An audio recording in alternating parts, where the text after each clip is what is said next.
आदि पर्व के संभव पर्व में अभिमन्यु के जन्म और उनकी शीघ्र मृत्यु के पीछे का कारण बताया गया है। एक बार देवताओं की एक बैठक में यह प्रस्ताव रखा गया कि चंद्र देवता सोम के पुत्र वर्चस अभिमन्यु का सांसारिक रूप धारण करें और बुरे लोगों के विनाश में सहायता करें। सोमा, जो अपने बेटे को छोड़ने के लिए तैयार नहीं था, ने उनके प्रस्ताव को केवल इस शर्त पर स्वीकार किया कि जब वर्चस 16 वर्ष का हो जाएगा तो वह उसके पास वापस आ जाएगा।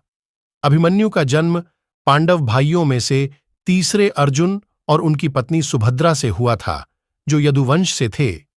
पांडवों को अपने राज्य छोड़ने के लिए मजबूर करने और उनके चचेरे भाई दुर्योधन द्वारा 13 साल के लिए निर्वासित किए जाने से पहले अर्जुन ने सबसे पहले उन्हें सैन्य शिक्षा दी थी।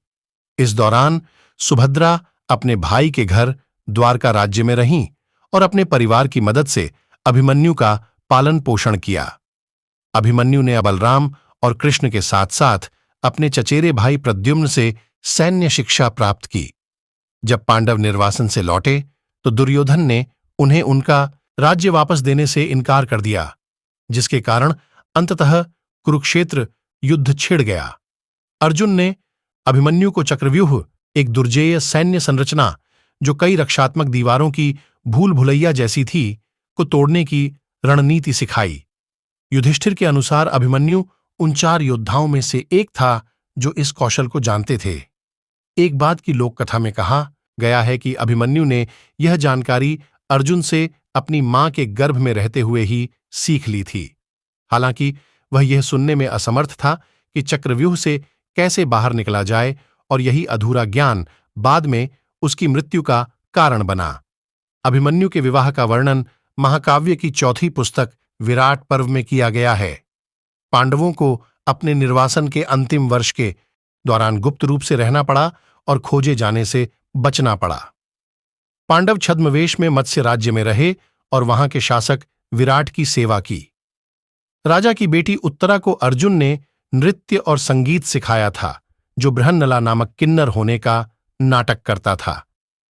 जब उनके छद्मवेश का वर्ष समाप्त हुआ और पांडवों की असली पहचान सामने आई, तो विराट ने अर्जुन से उत्तरा से विवाह करने के लिए कहा। हालांकि अर्जुन ने मना कर दिया, क्योंकि वह उस दौरान उनके शिक्षक के रूप में काम कर चुके थे। इसके बजाय उन्होंने उत्तरा और अभिमन्यु के विवाह का विचार सामने रखा। विवाह समारोह उपप्लव्य नगर में आयोजित किया गया था। अभिमन्यु ने अपनी मृत्यु से पहले अपनी पत्नी को गर्भवती कर दिया था और बाद में उसने एक पुत्र परीक्षित को जन्म दिया। कुरुक्षेत्र युद्ध में पांडवों की जीत के बाद परीक्षित युधिष्ठिर के उत्तराधिकारी बने और बाद में हस्तिनापुर के शासक के रूप में युधिष्ठिर का स्थान लिया। जबकि महाभारत में उत्तरा को अभिमन्यु की एकमात्र पत्नी के रूप में उल्लेख किया गया है। अभिमन्यु ने कुरुक्षेत्र युद्ध में पांडवों का साथ दिया था। युवा होते हुए भी उन्होंने संघर्ष में अद्भुत वीरता का प्रदर्शन किया।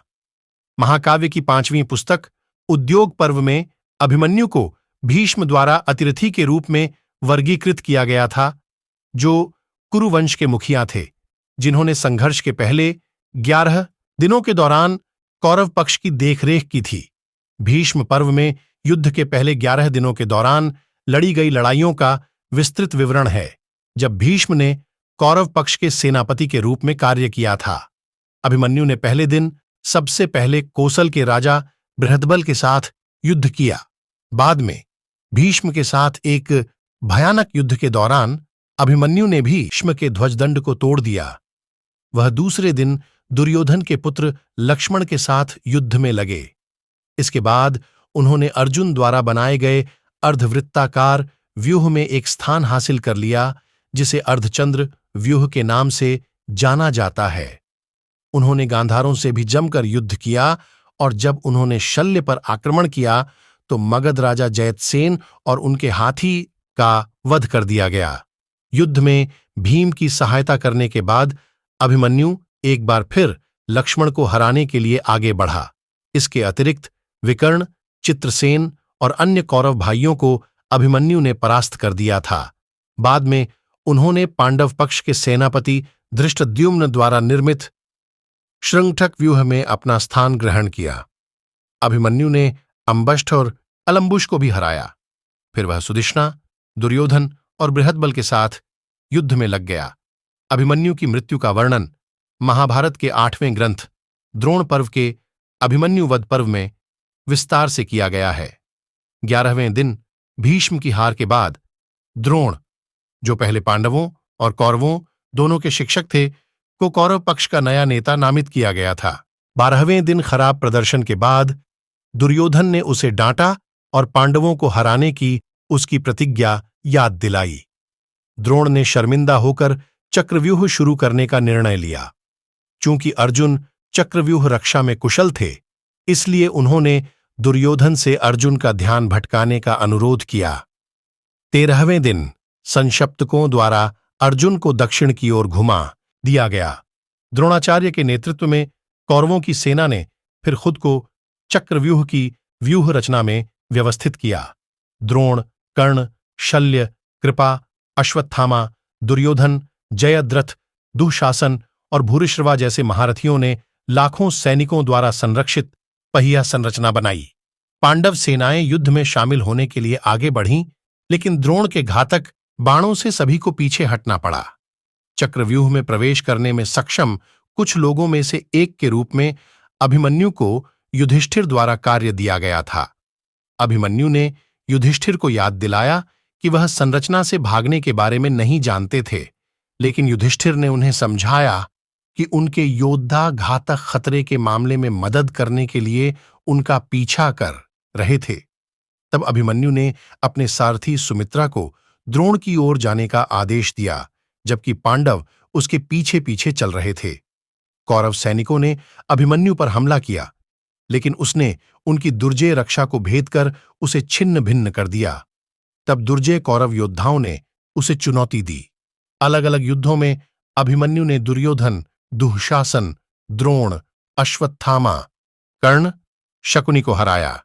उसने कई शत्रु योद्धाओं को भी मार डाला, जिनमें राजा अस्मक का पुत्र, शल्य के भाई रुक्मरथ, लक्ष्मण, वृंदाका, बृहद्बल, अश्वकेतु और भोज राजकुमार मार्तिकावत शामिल थे।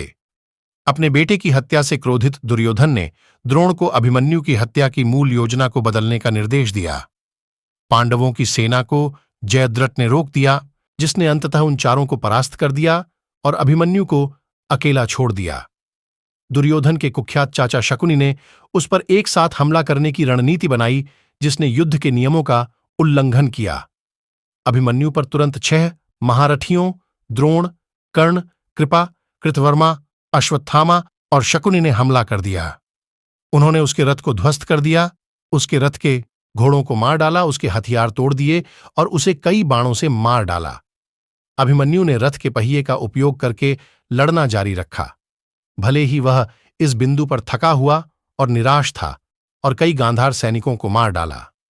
दुःशासन के पुत्र के सिर पर किए गए प्रहार के कारण अंततः उसकी मृत्यु हो गई और वह एक नायक की मृत्यु हो गया।